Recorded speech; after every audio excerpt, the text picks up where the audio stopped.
আজি দেশভক্ত তৰুণৰাম ফুকনদেৱক আমি স্মৰণ কৰিবলৈ ইয়াত একত্ৰিত হৈছোঁ।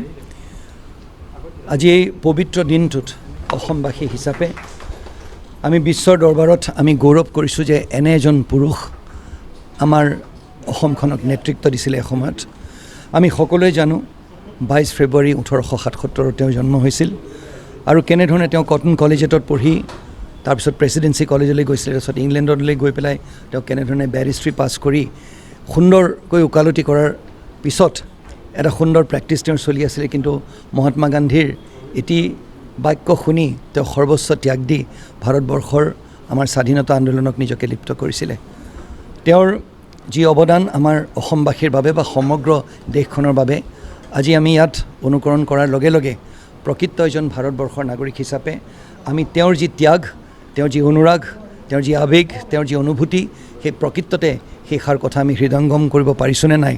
আৰু তেওঁলোকৰ যি সপোন আছিলে আমাৰ স্বাধীনতা সংগ্ৰামীসকলৰ নিজৰ প্ৰাণৰ আহুতি দি নিজৰ সৰ্বোচ্চ ত্যাগ দি এই ভাৰতবৰ্ষখন আমি এজন নাগৰিক হিচাপে তেওঁলোকৰ সেই সপোন আমি বাস্তৱত পৰিণত কৰিব পাৰিছোঁনে নাই, এইষাৰ কথা আমি হৃদয়ংগম কৰাটো উচিত। এজন নাগৰিক হৈ আজি এইষাৰ কথা নিজকে সোধাটো উচিত। যদি আমি কৰিছোঁ অত্যন্ত সুন্দৰ কথা, যদি আমি পিছ পৰি ৰৈছোঁ বা কৰণীয় যদি আছে সেইখিনি আমি আজি কৰিব লাগে।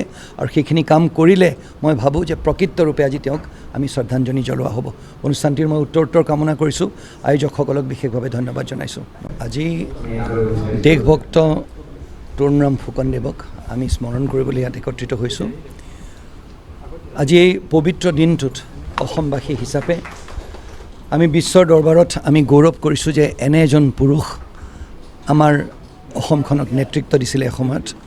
আমি সকলোৱে জানো 22 ফেব্ৰুৱাৰী 1877 তেওঁ জন্ম হৈছিল আৰু কেনেধৰণে তেওঁ কটন কলেজিয়েটত পঢ়ি তাৰপিছত প্ৰেচিডেঞ্চি কলেজলৈ গৈছিলে, তাৰপিছত ইংলেণ্ডলৈ গৈ পেলাই তেওঁ কেনেধৰণে বেৰিষ্ট্ৰী পাছ কৰি সুন্দৰকৈ ওকালতি কৰাৰ পিছত এটা সুন্দৰ প্ৰেক্টিছ তেওঁৰ চলি আছিলে। কিন্তু মহাত্মা গান্ধীৰ এটি বাক্য শুনি তেওঁ সৰ্বোচ্চ ত্যাগ দি ভাৰতবৰ্ষৰ আমাৰ স্বাধীনতা আন্দোলনক নিজকে লিপ্ত কৰিছিলে। তেওঁৰ যি অৱদান আমাৰ অসমবাসীৰ বাবে বা সমগ্ৰ দেশখনৰ বাবে আজি আমি ইয়াত অনুকৰণ কৰাৰ লগে লগে প্ৰকৃত এজন ভাৰতবৰ্ষৰ নাগৰিক হিচাপে আমি তেওঁৰ যি ত্যাগ, তেওঁৰ যি অনুৰাগ, তেওঁৰ যি আৱেগ, তেওঁৰ যি অনুভূতি, সেই প্ৰকৃততে সেইষাৰ কথা আমি হৃদয়ংগম কৰিব পাৰিছোঁনে নাই। আৰু তেওঁলোকৰ যি সপোন আছিলে আমাৰ স্বাধীনতা সংগ্ৰামীসকলৰ নিজৰ প্ৰাণৰ আহুতি দি নিজৰ সৰ্বোচ্চ ত্যাগ দি এই ভাৰতবৰ্ষখন আমি এজন নাগৰিক হিচাপে তেওঁলোকৰ সেই সপোন আমি বাস্তৱত পৰিণত কৰিব পাৰিছোঁনে নাই, এইষাৰ কথা আমি হৃদয়ংগম কৰাটো উচিত। এজন নাগৰিক হৈ আজি এইষাৰ কথা নিজকে সোধাটো উচিত। যদি আমি কৰিছোঁ অত্যন্ত সুন্দৰ কথা, যদি আমি পিছ পৰি ৰৈছোঁ বা কৰণীয় যদি আছে সেইখিনি আমি আজি কৰিব লাগে। আৰু সেইখিনি কাম কৰিলে মই ভাবোঁ যে প্ৰকৃতৰূপে আজি তেওঁক আমি শ্ৰদ্ধাঞ্জলি জনোৱা হ'ব। অনুষ্ঠানটিৰ মই উত্তৰ কামনা কৰিছোঁ। আয়োজকসকলক বিশেষভাৱে ধন্যবাদ জনাইছোঁ।